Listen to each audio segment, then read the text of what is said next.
Hello and welcome to Quantum coaching Lucknow. My name is Mohammad Qamar और मैं quantum coaching पर आपका एडुकेटर हूँ।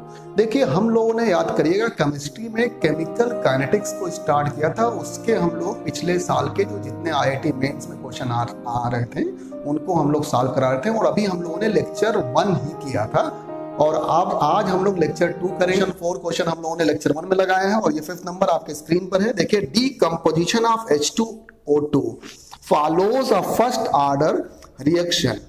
In 50 minutes, the concentration of H2O2 decreases from 0.5 to 0.125 m दिया हुआ है, यानी मोलर कंसंट्रेशन दिया हुआ है। आगे देखिए, in one such decomposition, when the concentration of H2O2 reaches 0.05 molar, the rate of formation of oxygen will be। ये 2016 में पूछा गया क्वेश्चन है। जल्दी से चलिए आपको सॉल्व कराते हैं। 4 ऑप्शन इसके दिए हुए हैं और देखिए H2O2 जब डिकम्पोज होगा तो ये जाएगा H2O में और प्लस हाफ O2 में जाएगा। ठीक है भाई, ये डिकम्पोजिशन है और ये फर्स्ट ऑर्डर की काइनेटिक्स आपके क्वेश्चन में दिया ही हुआ। वैसे भी decomposition of H2O2 first order kinetics होती है तो K इक्वल टू आप निकालेंगे 2.303 divide by T log A divide by A minus x और लॉग बेस 10 लेते हैं यहाँ पर। अब देखिए A की वैल्यू जो इनिशियल कंसंट्रेशन दिया हुआ वो कितना दिया हुआ क्वेश्चन में आप चेक करिए 0.5 दिया हुआ है और 50 मिनट में कितना रह जाता है ये A माइनस एक्स जो हो जाएगा। A माइनस एक्स जो है ये पॉइंट कितना दिया हुआ है 0.125 दिया हुआ, 0.125 करके आपको दिया मोलर दिया हुआ है। तो देखिए दोनों कंसंट्रेशन आपको दिए हुए हैं यहाँ पर और टाइम जरा बताइए कितना दिया हुआ है। टाइम आपको 50 मिनट यहाँ पर दिया हुआ है।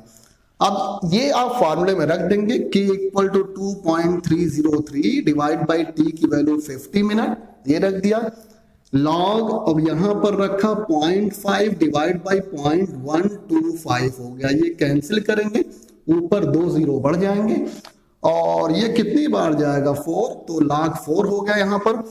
और देखिए K जो निकल गया आप यहां से निकाल दीजिएगा K आप निकालेंगे तो 2.303 डिवाइड बाई यहां पर देखिए 50 मिनट्स और log 4 को आप क्या रख सकते हैं log 2 की पावर 2 और देखिए log m की पावर n क्या होता है n log n, तो यहां पर आप 2 log 2 रख सकते हैं, रख दिया 2.303 डिवाइड बाई 50 और 2 इंटू 0.3010। अब इसको अगर सॉल्व करेंगे तो देखिए आ जाएगा, आप इसको कैलकुलेट कर लिएगा 2.78 इंटू -2 और H2O का कंसंट्रेशन कितना हो जाए बताया गया था जब H2O2 का कंसंट्रेशन यहां पर कितना हो जाए 0.05, तो बताइएगा यहां 0.05 से मल्टीप्लाई कर देंगे और देखिए मल्टीप्लाई करने के बाद ये आ गया 1.386 इंटू 10 की पावर -3। ये आप लोग कैलकुलेट कर लिए, यहाँ पर कैलकुलेट नहीं कर रहे। और मोल और मिनट की पावर, वैसे तो पूरा जो यहाँ पर होगा मोल पर लीटर पर मिनट कहते हैं, यानी मोलर कह दें मोल पर लीटर और पर लीटर भी यहाँ कह सकते हैं पर लीटर और मिनट की पावर -1 होगा।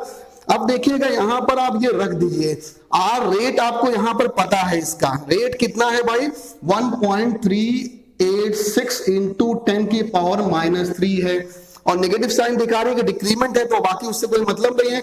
और आपको 2 यहां पर निकालना है DO2 डिवाइड बाई DTI निकालना है। इसको चलिए यहां पर ऊपर कर देते हैं और देखिएगा DO2 डिवाइड बाई DT यानी रेट, आप देखिए पूछा भी गया था rate of formation of O2, तो rate of formation of O2 यहां पर निकल गया 1.386 इंटू 10 की पावर -3 है, 10 की पावर -3 है और देखिएगा 2 से डिवाइड हो जाएगा तो कितना आ जाएगा देखिएगा 6.93 और इंटू 10 की पावर -4 और ये आ गया आपका यहाँ पर। अगर बताइएगा आप रेट निकाल रहे हैं तो मोल पर लीटर पर मिनट आएगा। वैसे यहाँ पर देखिए ऑप्शन में जो चेक करिए तो ऑप्शन में जो आंसर दिया हुआ है पहला 2.66 लीटर मिनट की पावर -1 STP, तो एक तरह से मोल पर लीटर ही वो दिया है, मोलर दिया होगा, वहां पर मोल भी दे सकते हैं पर लीटर यानी सबको ले रहे हैं। दूसरा 1.34 इंटू 10 पावर -2 दिया हुआ है। तीसरा 6.96 इंटू 10 पावर माइनस 2 दिया हुआ है, 4 देखिए 6.93 इंटू 10 पावर माइनस 4। एक तरह से यहाँ मोलर होगा, यानी मोल पर लीटर पर मिनट। हो सकता है इसके ऑप्शन में कुछ गड़बड़ी या सबको 1 लीटर में मान लिया गया हो, इसलिए यहाँ पर निकल गया हो।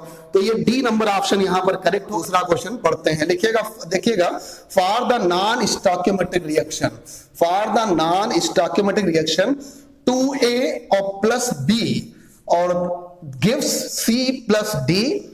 देखिए यहां पर दिया हुआ, इसका मतलब 2a प्लस b और ये जाता है c प्लस d में।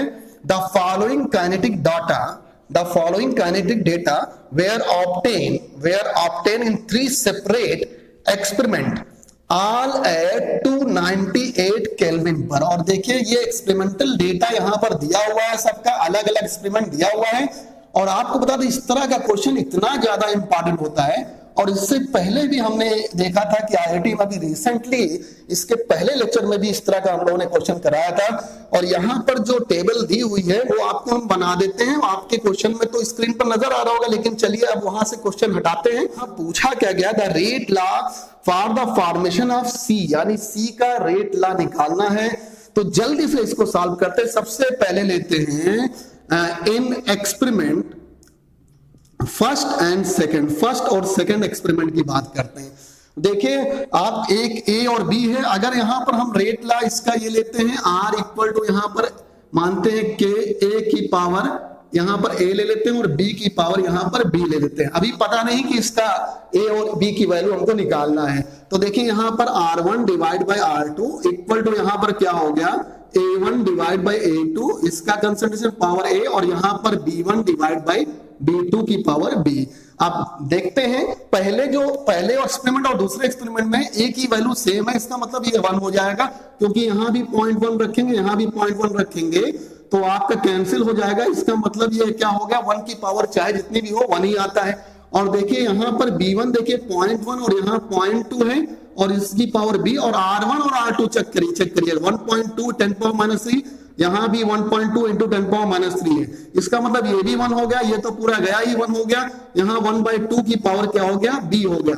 आप इसको 10 की बताइएगा 1/2 की पावर क्या लिख सकते हैं, यहाँ पर 0, किसी की पावर 0 होती है, इसका मतलब क्या होता है, वो 1 होता है। तो B इक्वल टू यानी रेट विथ, अगर बताइएगा ऑर्डर कहें विथ रिस्पेक्ट टू B, तो क्या आ गया यहाँ पर 0 आ गया। देखिए बहुत आसानी से अब हम लोग ऐसा एक्सपेरिमेंट चुनते हैं जिससे हम लोग, आप बताइएगा B का हम लोग B के रिस्पेक्ट में ऑर्डर निकाल चुके हैं, अब A के रिस्पेक्ट में निकाले। अगर हम लोग फर्स्ट सेकंड एक्सपेरिमेंट लेंगे तो याद रखिएगा आपका वो कैंसिल हो जाएगा, तो A निकलेगा नहीं, इसलिए हम लोग फर्स्ट और थर्ड ले लेते हैं। तो इन एक्सपेरिमेंट यहां पर ले लीजिए फर्स्ट एंड थर्ड में ले लीजिए, फर्स्ट एंड थर्ड में फिर से यही फॉर्मूला रखा, R1 डिवाइड बाय R2, यहां पर A1 डिवाइड बाय A2 की पावर A और B1 डिवाइड बाय B2 की पावर B।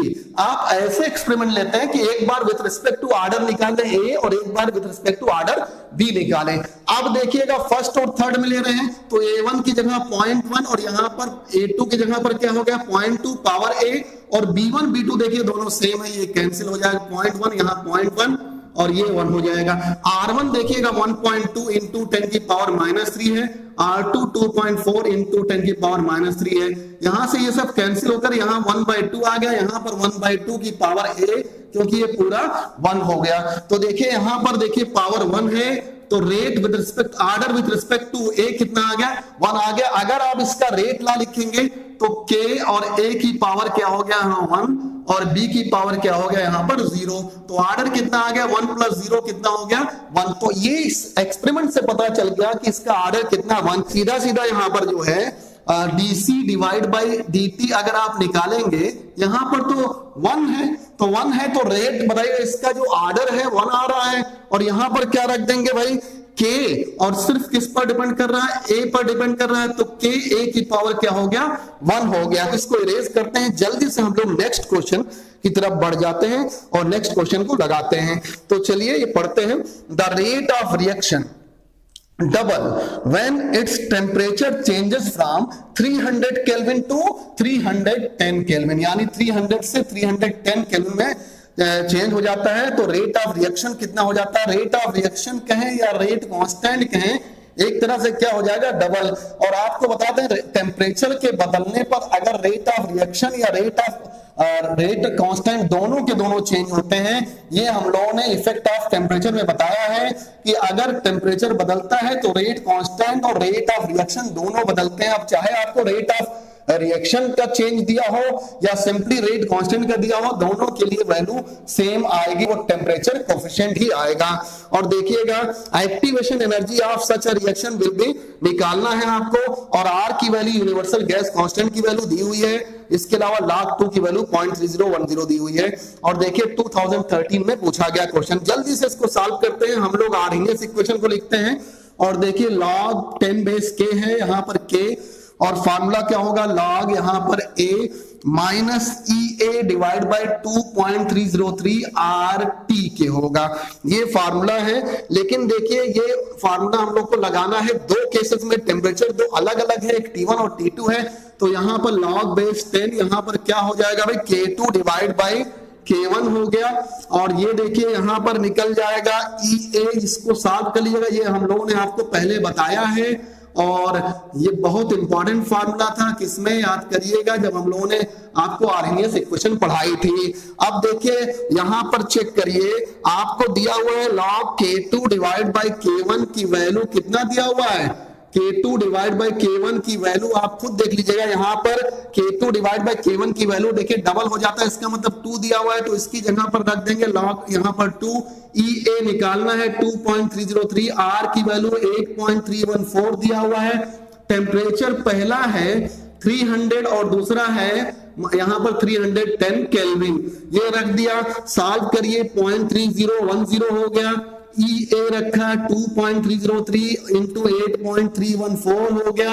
यहाँ पर देखिए एलसीएम लेके निकालेंगे तो 10 और डिवाइड बाय 300 और इंटू 310 ये आ गया। आप चेक करिएगा, आप कैलकुलेट कर लीजिएगा, पूरी तरह से कैलकुलेशन आप पर ही छोड़ देते हैं। और कैलकुलेशन जब आप यहां पर करेंगे तो ये जो सबसे पहले आएगा 53598.6 और इसको आप लोग यहां पर बदल देंगे 53.6 अप्रॉक्स, यहां पर क्या हो गया किलो जूल पर मोल हो गया। ये एक्टिवेशन एनर्जी आ गया। जल्दी नेक्स्ट क्वेश्चन हम लोग फटाफट यहां पर पढ़ देते हैं। देखिए for a first order reaction ए जा रहा है प्रोडक्ट में, कैपिटल ए जा रहा है प्रोडक्ट में, the concentration of A changes from 0.1 molar to 0.025 molar. 0.1 molar से 0.025 मोलर हो जाता है कंसंट्रेशन, और कितने मिनट में, 40 मिनट में, इन 40 minutes. The rate of reaction when concentration of A is 0.01 molar. इसी तरह का क्वेश्चन अभी आज ही के लेक्चर में हम लोगों ने लगाया है, और बिल्कुल इसी तरह का सिमिलर क्वेश्चन है। आपको रेट ऑफ रिएक्शन आपको बताना है व्हेन कंसंट्रेशन ऑफ ए कितना हो जाए। अभी पहला क्वेश्चन हम लोगों ने जब कराया था वहां पर कुछ इसी तरह से क्वेश्चन था, वहां भी कहा गया था कि बताइएगा कंसंट्रेशन ऑफ H2O2 जब बताइए 0.05 हो जाता है तो रेट ऑफ फॉर्मेशन बताना था ऑक्सीजन का, यहाँ पर सीधे सीधे रेट ऑफ रिएक्शन बताना है।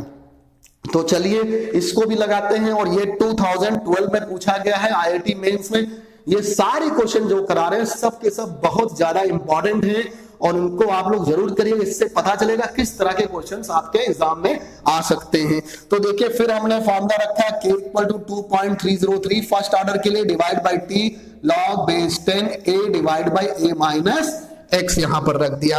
अब देखिएगा यहां पर 2.303 है और टाइम 40 मिनट में कितने का लॉस हो जाता है, कितना रह जाता है। पहले था पॉइंट जरा बताइए 1, और फिर बताइए कितना हो जा रहा है, 0.1 से यहाँ पर 0.025 हो जा रहा है। यहां से ये कैंसिल करेंगे, 100 आ गया, ये 4 हो गया। देखिए 2.303 डिवाइड बाय 40 और log 4 को लग देंगे 2 log 2 यहां पर रख देंगे, 2.303 डिवाइड बाय यहां पर 40 और log 2 की वैल्यू जानते हैं 0.3010 होगी, तो यहां पर हो जाएगा 0.602 से हम लोगों ने यहां पर मल्टीप्लाई कर दिया, और आप मल्टीप्लाई कर लीजिएगा 3.47 इंटू 10 की पावर -2 आ जाएगा। अब देखिए आपको क्या निकालना है, आपको निकालना है rate of reaction. Rate of reaction तो देखिए यहां पर सिर्फ ए जा रहा है किसमें, पी में, तो रेट सिर्फ यहाँ रिएक्टेंट पर डिपेंड करेगा। के यहाँ पर क्या होगा ए, और के तो हम लोग निकाल चुके हैं, कितना आ रहा है 3.47 इंटू 10 की पावर -2, और इनिशियल बताइए कंसंट्रेशन कितना बच जाता है उस टाइम पर जब बताना है जब कंसंट्रेशन कितना हो जाए 0.01 मोलर, तो यहां पर 0.01 मोलर रख दीजिए, 3.47 इंटू 10 की पावर -4 मोल पर लीटर और पर मिनट हो जाएगा आंसर आपका। 4 क्वेश्चन लगा लिए और 4 क्वेश्चन यहां पर भी हो गए आज, और ये चारों इंपॉर्टेंट क्वेश्चन थे आपके नीट के लिए और आईआईटी मेंस के लिए। ये सब पिछले सालों में आए हुए क्वेश्चन है। चलिए बस इतना ही। Thank you very much. बहुत पढ़िए।